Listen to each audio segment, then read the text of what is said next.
안녕하세요. 스포츠 읽어주는 누나입니다. 오늘은 1월 11일 잉글랜드 EFL컵 두 경기 알아보겠습니다. 최근 흐름과 특이점 그리고 최종 픽까지 준비했습니다. 영상은 매일 고정적인 시간에 업로드되니 구독과 좋아요 부탁드리며 최종 조합은 누나 멤버방에서 무료로 드리고 있으니 고정 댓글 클릭 후 카톡 주시면 입장 도와드리겠습니다. 자, 그럼 경기 분석 시작하겠습니다. 첫 번째 경기는 1월 11일 05시에 시작하는 맨체스터 유나이티드 대 찰턴 애슬레틱 경기입니다. 먼저 메뉴 살펴보겠습니다. 큰 무리 없이 경기를 치를 것이 유력한 상황입니다. 찰턴이 EFL컵에서 유일하게 3부 리그 팀이라 전력 상황에서 상당히 압도적인 흐름을 잡고 있는 상태입니다. 홈에서 경기가 이뤄진다는 것도 메뉴 입장에서는 상당한 호재라고 할 수 있습니다. 로테이션을 돌릴 가능성이 높은 상황인데 이전 벌리와의 EFL 16강전에서도 두브라브카가 나오는 등 주전 선수들을 대거 배제하고 경기를 치렀던 바 있습니다. 월드컵이 끝난 지 얼마 되지 않은 상황이라 주력 선수들의 체력이 부족해 카세미로를 어쩔 수 없이 출전시키기는 했지만 센터백으로 내리면서 활동량을 최대한 아껴주는 모습입니다. 공격전에서도 안토니 엘랑가 등 백업 선수들이 나설 가능성이 높습니다. 박싱데이를 맞아 강행군을 지르고 있어 매 경기마다 선발 라인업에는 변화가 꽤 있던 편입니다. 다만 공격진의 전반적인 컨디션은 좋은 편이지만 주전 선수들에 비해 백업 선수들의 활약이 아주 만족스럽지는 못합니다는 점이 그나마 우려스러운 점이라고 할 수 있지만 최근 5연승을 이어가는 동안 멀티 득점에 성공한 경우만 4경기라 큰 문제가 되지는 않을 것으로 보입니다. 찰턴 살펴보겠습니다. EFL컵에서 유일하게 남은 3부 리그 팀입니다. 16강에서는 브라이튼을 승부차기 끝에 잡아내면서 나름대로의 저력을 보여준 바 있었습니다.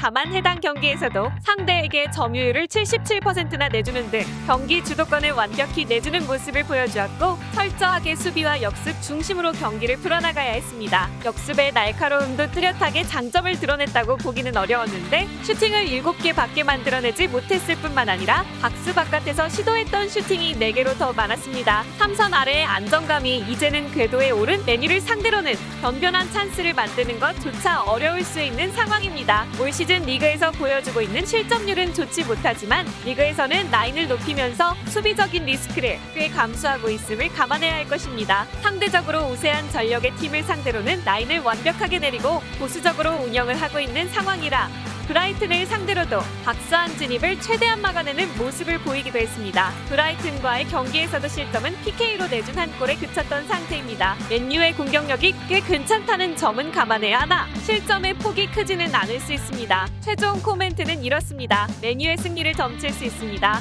찰턴이 라인을 내리고 대응하면서 브라이튼을 잡아내는 모습을 보여주기는 했지만 역습에서의 성과가 꽤 무뎠던 데다 메뉴의 3선 아래의 안정감은 상당한 상황이라 득점력에서 두각을 드러내는 것은 어려운 미션이 될 것입니다. 메뉴 공격진 백업 멤버들의 기복이 변수이기는 하지만 최근 팀의 전반적인 득점력이 좋다는 것 역시 메뉴의 승리에 힘을 실어주는 요소입니다. 메뉴 승 그리고 2.5오버 추천드립니다. 두 번째 경기는 1월 11일 05시에 시작하는 뉴캐슬 대 레스터시티 경기입니다. 먼저 뉴캐슬 살펴보겠습니다. 최근 3경기에서 2무 1패로 좋았던 페이스가 다소 꺾인 상태입니다. 물론 이전 셰필드 웬즈데이와의 경기에서는 로테이션을 상당히 많이 돌렸고 리그 마지막 경기에서는 아스날을 상대로 원정 무승부를 거두는 등 소기의 성과를 거두었다는 점을 명심해야 합니다.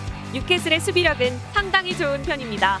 물론 이전 경기에서는 로테이션의 영향으로 인해 하브리그 팀에게 패배를 당하기는 했지만 이번 경기에서는 1군 선수들을 꽤 배치할 것으로 보여 아스날전에서 보여주었던 질식 수비를 다시 보여줄 수 있을 전망입니다. 빠르고 민첩한 윌슨이 팀 전방 압박에 힘을 줄 수 있고 라인 브레이커 성향이 짙어 상대의 라인이 위로 올라오지 못하게 억제하는 역할을 해줄 수 있습니다. 전방 압박은 역습에서도 도움이 될 수 있습니다. 특히 레스터의 빌드업을 맡을 것으로 보이는 은디디가 공을 다룰 때 실수가 꽤 나오는 모습을 이전 시즌에 자주 보여준 터라 압박으로 턴오버를 유도한 뒤 빠르게 역습으로 나서는 전략을 설정할 수 있습니다. 최근 3경기에서 기마랑이스가 기록한 한 골이 전부였을 정도로 전반 선수들의 결정력이 꽤 떨어져 보입니다는 점이 그나마 변수입니다. 레스터 살펴보겠습니다. 하브리그 팀은 질링엄에게 1대0으로 승리한 것을 제외하면 월드컵 이후에 힘을 쓰는 일이 적어지고 있는 상황입니다. 이 와중에 미드필더진의 부상자가 연달아 나오면서 전력을 구성하는 것조차 어려운 상황입니다. 레스터가 전반기에 성적을 꽤 향상시키면서 마무리를 지었던 것은 수비가 좋아졌기 때문입니다. 그러나 최근 리그 3경기에서는 모두 전반부터 실점이 나오는 등 수비진이 다시 고전을 면치 못하고 있습니다. 후반기 첫 리그 경기가 공교롭게도 뉴캐슬과의 경기였는데 전반부터 경기가 꼬이면서 0대3으로 패배를 당한 바 있습니다.